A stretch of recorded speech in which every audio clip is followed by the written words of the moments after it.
As the best-selling model in the Infiniti portfolio in America, the QX60 plays a very important role in attracting a lot of families into Infiniti showrooms. Now, about 2 years ago, we saw Infiniti introduce an all-new second generation of the QX60. It was a radical redesign that really showed the world that Infiniti is ready for a product renaissance. Now, for 2025, the QX60 looks pretty much the same. However, underneath the hood, it gets a brand new heart in the form of a 2-liter turbocharged engine hooked up to a 9-speed automatic transmission. So as you can see this week, we are testing out this 2025 QX60 Autograph, and the big question I want answered: has Infiniti managed to make the QX60 more desirable with the addition of this new powertrain? Stay tuned to find out.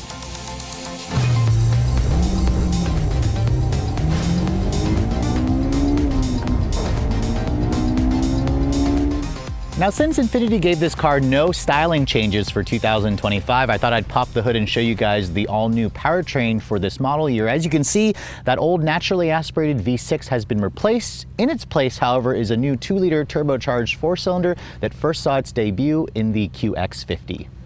Now, if you guys are familiar with the Nissan family, this engine actually traces its lineage back to the brand new Nissan Altima back in 2019. That VC stands for Variable Compression Turbo. This is a 2-liter gasoline direct injection 4-cylinder that has what basically the name means. It has the ability to alter its compression ratio from a high to a low, depending, of course, on engine loads, whether it needs more power or more efficiency.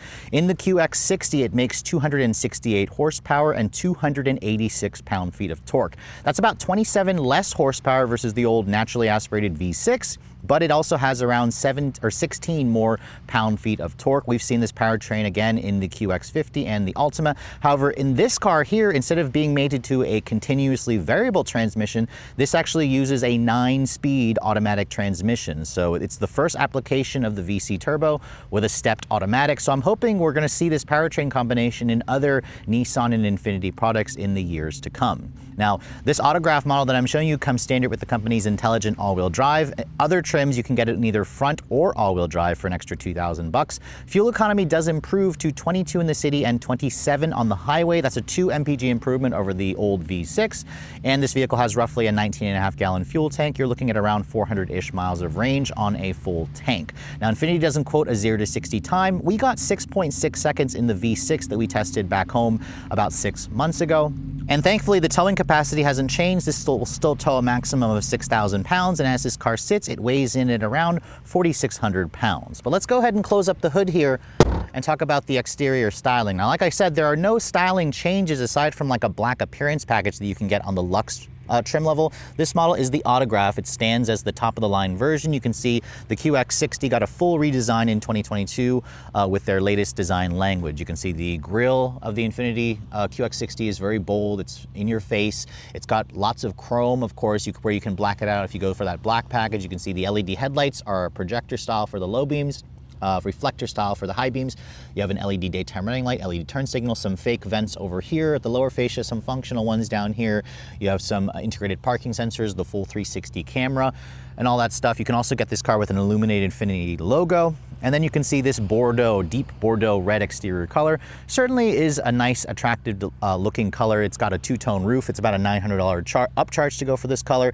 And then moving around the side profile, you can see this vehicle shares a platform with the Nissan Pathfinder, which means it's around 198.6 or 7 inches long with a 114-inch long wheelbase. Dimensionally, it hasn't changed, but this vehicle is about an inch longer versus the Pathfinder. The wheels, you can see, also look pretty much the same, although other trims of the QX60 have a different style wheel for 2025. These are the carryover wheels. It's a 20-inch wrapped in a 255 by 50 R20 Hankook all-season tire. You have all-disc brakes and all-independent suspension and around 6.7 inches of ground clearance. You can see there's unpainted trim here along the fender flares and some chrome and unpainted areas around the rocker panels. You have a black painted side mirror here, integrated turn signals, power folding, chrome along the side as well. I would like to see, again, that black package be expanded to the Autograph trim. You can see the panoramic sunroof is standard on every model of the QX60, along with those black painted roof rails. And then overall from this angle here, you can see it has a nice boxier shape, which I think a lot of people really appreciate over the, kind of bloated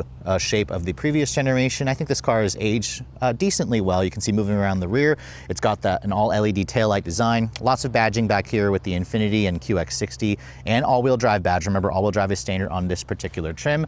Down underneath here, you can see the exhaust tips are hidden. It's still got a dual exhaust system. You can see the tow hitch is included. This vehicle has one of the higher tow ratings in the class, so I'm glad to see that the 4-cylinder hasn't lowered that for 2025. You can see looking at the cargo area, it's got a hands-free power liftgate on this trim, and the cargo area is a little smaller than some rivals, and that's kind of where the QX60 does fall a little bit short. You do have around 14.2 cubic feet of space with the third row seat up. The other great thing I do love is nice deep hidden storage area underneath here where you can hide a few more items. And then if you want, you can basically fold down this third row here, which expands the cargo to around 41 cubic feet of space. If you fold down everything, you got a maximum of 75 cubic feet of space, which is fine. But if your guys are comparing it to like a Lexus TX, the TX is going to deliver around 20 more cubic feet of space versus this car. So moving on to the interior of this 2025 QX50. Before we start talking about the interior, let me first show you guys the key fob. You can see this is the new fob that they first introduced on the QX80. I like to see that Infiniti finally designed a new key and they're going to start implementing it on all their other models. You can see it has the usual buttons here for lock, unlock, power open for the liftgate, panic, and remote start. I think it's a nice update of the key. It looks really nice. It's a good size. It feels good in your hands. So I think that's a nice improvement that Infiniti has done for the 2025 QX60. Now you can see the door handle is traditional. If you touch that area there, it locks the door for you. It also has the walk away auto lock and unlock feature. If I touch the back of the door handle, that unlocks the door for you. Now my particular test car has a really nice color combination with the dark red with this saddle tan premium semi-aniline full leather interior. The semi-aniline leather is part of the autograph trim. The other trims will have a slightly downgraded leather. You can see it has autograph kind of stitched on the actual seat back. It's got the contrast stitching and piping, which looks nice. The leather also feels plush. These seats are heated, ventilated, and massaging. So you can see it has like 3 different types of massage with 3 different types of intensities. The massage is more of a lumbar massage, but it's a nice feature to find, especially in this class. You can't even get massaging seats in this car's main competitor, the Lexus TX, although the MDX also does offer a massage function as well. Now you can see the door panel has some nice leather stitching on the upper portion. You have this really nice black ash matte finish wood, aluminum trim, aluminum door handle, nice and padded leather here. I love the aluminum accents or metal accents for the window controls. They're one touch for all 4. You have the upgraded 17-speaker Performance Series Bose stereo, which sounds okay if you guys are an audiophile. It sounds decent. You can see down here it is hard touch plastic, more additional storage. And overall, the interior still pretty much looks the same, but it's still one of the more nicer cabins that you're gonna find in this space. Now getting inside with just under 7 inches of ground clearance, it has a pretty easy step-in height as I shut the door. The door has a relatively solid sounding thunk, and it makes a great first impression. Now starting the vehicle up, you can see start stop button is still right here by the shifter.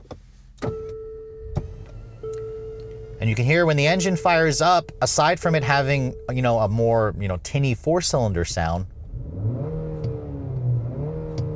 especially when you start revving it up, that's where really the only an enthusiast would notice that the V6 is gone. Most people who buy this car won't even notice that the V6 has been replaced with a 4-cylinder turbo. Now looking at the rest of the interior, things haven't really changed. You can see the upper dash has a soft touch injection molded plastic with some faux stitching on the upper portion. You have more wood, real leather and contrast stitching here, which I think looks really upscale. This is where it looks considerably nicer versus a Pathfinder. You can see all QX60s come with 2 12.3-inch displays. So you have a 12.3-inch fully digital cluster here, which you can slightly customize as well and change like the center screen. You can kind of go into this and change the meter view here if you'd like. This is very much similar to what you find in a lot of high-end Nissan products. So I do want Infiniti to come up with their own gauges and their own display and own graphics aside from the Infiniti logo.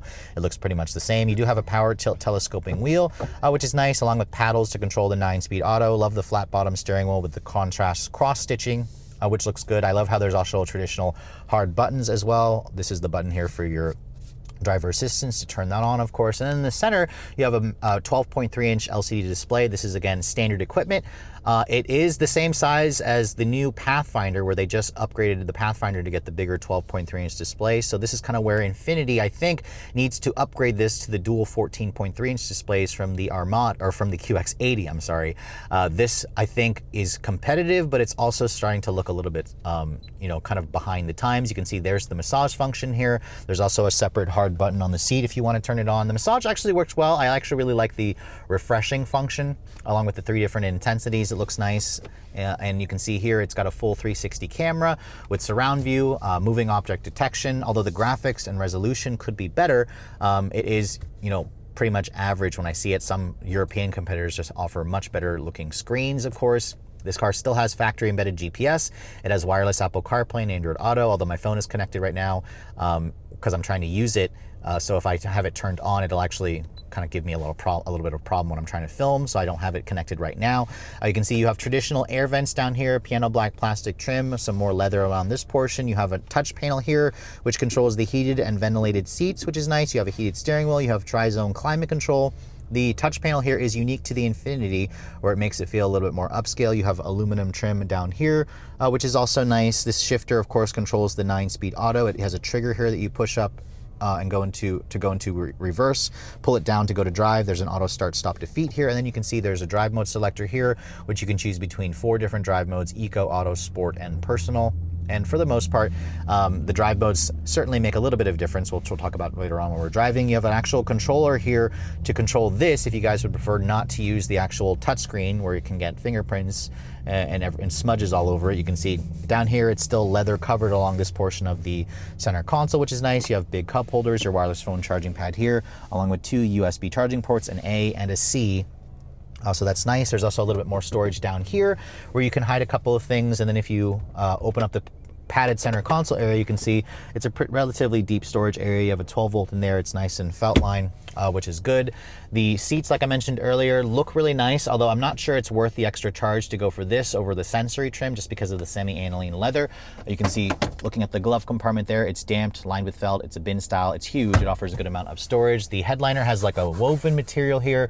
You have some LED map lighting as well. And you have the standard panoramic sunroof, which this does open up to vent air. I like how it goes into the second row. And again, it's a really nice touch for letting in some more light into this interior. But overall, the interior itself hasn't really changed at all from a 2024 model. I think change would have been nice, but this is still definitely a really upscale feeling cabin. I'm just not entirely sure it's enough differentiated from its Nissan counterpart, especially since Nissan added the bigger 12.3-inch display in the Pathfinder as well. Moving to the back seat of the new QX60, you can see the autograph trim comes with the captain's chairs, which does limit the seating capacity to 6 for this vehicle, which is one of the reasons why I would go for the Sensory to get the 7-passenger capacity. You can see the door panel materials have nice leather, real wood trim, aluminum trim, nice and padded here with the Bose Performance stereo system. You can see hard touch plastic down here, but some nice additional storage. The autograph also includes these manual retractable sunshades, which this feature is annoyingly missing from the QX80. So it's nice to see it here on the QX60, but overall, as you can see, the interior itself certainly looks good with these seats. You can see you have the contrast stitching and piping, the cross stitching as well. The leather feels really nice. The seats back here are just heated, sadly not ventilated. And then when you're getting back here, Infiniti says you have around 37.7 inches of legroom. Now, this is pretty much where I have the seat to drive for my driving position. There is a good amount of space back here. You can move this seat forward and back if you want to increase the rear seat, 3rd row legroom. You can also recline the seat as well, which is nice. There's a completely flat floor here. If you guys have a bench seat, it's good for the middle passenger, but I can also get here and cross my legs, which is nice. But some competitors offer around 3 inches more of 2nd row legroom, so kind of keep that in mind. You do have, again, your own set of rear seat climate controls, which I like how you have your own control panel here. You have 3 level heated seats, but there's an empty button here where Infiniti could have done a cooled seat. You have an actual 12 volt here, 2 USB charging ports, an A and a C. You have 2 storage cubbies in each of the front seats, a nice little center console here, which this console you can actually remove just like in the Pathfinder. Just take that little panel off and it actually will lift up to remove some cup holders and some additional storage here, and you have these nice retractable or adjustable armrests. In terms of the headroom space, you can see headroom space is okay. The panoramic sunroof does take up space. I'm 5'7" for reference, so I fit in here perfectly, but if you're over 6 feet, your head might be getting closer to the roof. There's also your air vents right here, along with your LED map lights, of course. But overall, the second row area is very nice. It's just not as roomy as some of the bigger competitors in the segment. But let's go ahead and hop into the third row for this vehicle, because the third row is also an area where people really spend some time in these vehicles. You can see, push that button, the seat retracts forward, and it folds out of the way in a manner where you can keep a child seat latched here. That's something that the Pathfinder does really well too. And you can see, looking at the third row, it only seats 2 across, which is kind of, a disappointment, although most of the luxury brands also do this as well because of the comfort factor of it. Now, getting back here, you can see Infiniti says you have around 28 inches of legroom back here. 28 inches is definitely not a lot. You're gonna find around 5 more inches of legroom in the Lexus TX. Even the Acura MDX gives you about another 1.5 inches more legroom. This is with the seat all the way back. You can see at 5'7", my knees are jammed up against this actual seat back, which isn't great. You could fit 3 across here, but again, Infiniti took away the middle seat, and instead you just have like a little area here where it would have been nice if there was a retractable fold-down armrest. The seats back here definitely aren't as nice as the second and first row. You can see it doesn't have the perforation, and the leather itself feels more like a vinyl material. You have some cup holders, hard touch plastic materials here. You do have a USB charging port, a decent sized window, third row air vents. That's something that the Acura MDX doesn't have. So it's nice that Infiniti at least gives that to you. Same thing over here on this side. This window is a little small, so if you're claustrophobic or you get car sick, you may not like sitting back in the third row. So just keep that in mind. If you guys are looking for a luxury 3 row that actually has space for adults back here, you may want to check out the Lexus TX. So here we are behind the wheel of the 2025 QX60. It's only been about 6 months since I drove this vehicle, but remember, it got a new engine this year, and that's really the only change that I can talk about. And it was kind of an unexpected change, because what I liked about the old QX60 was its naturally aspirated V6, although again, with the Pathfinder, especially the Rock Creek edition, getting the same engine, some of you may be wondering what's the point of the Infiniti version aside from it having nicer leather and the luxury badge. Now, first impressions in this model are pretty good. I also want to point out that I'm here at Monterey Car Week in Pebble Beach, and the driving conditions here are not fantastic. There's a ton of traffic, a ton of people. The Popo are also out. So I won't be able to do my usual testing where I can do like a 0 to 60 test, just because there's way too much traffic out there and the roads just don't have enough high enough speed limit. There's also too many people actually out on the road as well. But overall, this car definitely feels pretty nice. It has a good ride quality, even though we're on these 20-inch wheels. The 4-cylinder turbo, to be honest, you won't even notice it, making a difference, other than, like, especially if you're just driving it normally, it just feels like every other, vehicle. It's smooth, it's refined. The 9-speed auto is a nice improvement as well. And then, of course, you have your different drive modes. I'm in the auto drive mode, which is what people are gonna probably have it in most of the time. But, when you're driving this vehicle, you have, just some really decent first impressions, because it feels more like an upscale car. Now, when I put my foot down, I do also notice that the engine makes a pretty, interesting sound. It's instantly recognizable as a 4-cylinder. Don't love the 4-cylinder drone that you get versus the old V6. I thought the V6 was just a nicer powertrain, because it had the snarls of a V6, and it also at the same time required you to rev the crap out of the engine, which wasn't really ideal for those of you who preferred more low-end torque. This engine in general definitely has more of that higher mid-range punch, so you can see above 3,000 once the turbo kicks in. I'm definitely feeling like it's decently quicker, so I think that's gonna really be beneficial to those who are looking for this type of vehicle. For those of you who are coming from the old model, you're really not going to notice it until you start pushing this car a lot. The engine itself has lots of mid-range torque, which is good. The 9-speed auto is also fantastic. I'm just going to try doing it from a standstill here. We're not going to get super fast. The start-stop is annoying, but again, the sounds of the engine, not pleasant at all. But if you're comparing it to the 4-cylinder turbo Lexus TX, it's going to be pretty similar. I would estimate this car would probably get to 60 in like just over 7 seconds. It feels a little bit slower in terms of the 0 to 60 performance of the old one. I'll have to wait until I get one back home for a week to test out, where we can test it out on the same stretch of road to see what it actually does. We can also do a fuel economy test. This is a very early first drive, because when Infiniti said I could basically have the car for an hour to drive while I'm out here at Pebble Beach, I didn't want to turn it down to just kind of get a little first taste of the car. In terms of sportiness, this is definitely not a sporty vehicle. The QX60 never really has been. It's always been more of a comfortable cruiser, which is kind of what I think people are looking for in this class of vehicle. You do have these paddles on the wheel to control the 9-speed auto, which you can hear more of that awful 4-cylinder drone when you do, but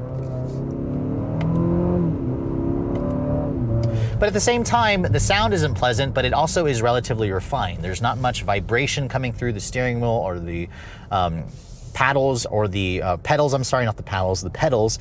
And visibility in this car is also nice. I'm sitting here getting a massage. I can see out of the front, the side, and the rear, pretty nice. I love the digital camera, rearview mirror. That's standard on this trim, but you can get it on as an option on lower trims of the QX60, so keep that in mind.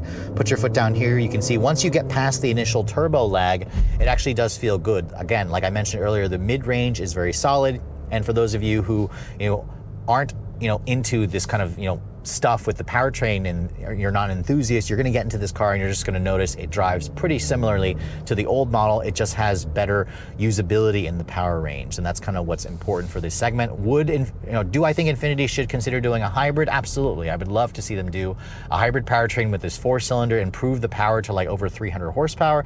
That would be nice, but overall, I think for those of you who are, looking in this class of vehicle, this 4-cylinder turbo is certainly going to improve the everyday drivability. It should also improve the fuel economy, although I'll wait until I have one for a week to test out the actual gas mileage because it did go up by 2. Quietness is also good. There's not a single squeak and rattle in this car. It feels solidly made, which I think is also important. And overall, I think that Infiniti still has a relatively solid product with the QX60. I just don't know if it is differentiated enough still from its Pathfinder cousin. And I think for those of you who are looking for more space and an electrified option, you also would be better served with some of the QX60's competitors.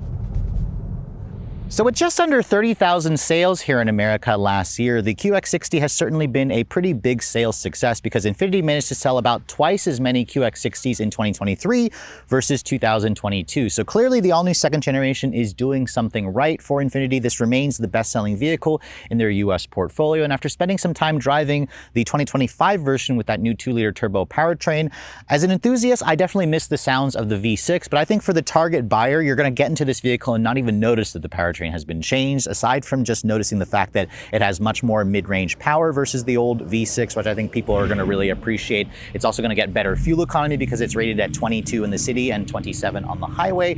While it does still fall short of offering a hybrid, I would like to see Infiniti eventually offer a hybrid version. Same thing with Nissan with the Pathfinder. I think this 4-cylinder turbo is definitely a nice addition, and it's going to improve, again, more of the drivability factor while giving you better gas mileage. The interior is still very luxurious, although sometimes I question if it's nice enough to differentiate it from its Nissan stablemate, the Pathfinder. I would really like to see Infiniti add the dual 14.3-inch displays that you also get in the new QX80, which I think has been a really nice big change for Infiniti as brand. The second row is definitely spacious. The third row is a little on the tight side. Same thing with the cargo capacity. And overall, the QX60 is still an appealing choice. I just don't know if it's the top choice in the segment because there are a lot of good competitors out there. If you guys are looking to get your hands on this vehicle, pricing starts at just over $50,000 for the Pure. Add $2,000 if you guys want all-wheel drive. Going up to the middle trim like the Lux is going to cost you another $5,000. I think the Sensory is probably the best pick. It's just under $60,000 plus $2,000 for all-wheel drive. This Autograph that I'm showing you has all the bells and whistles, and with Destination and the upcharge for the color,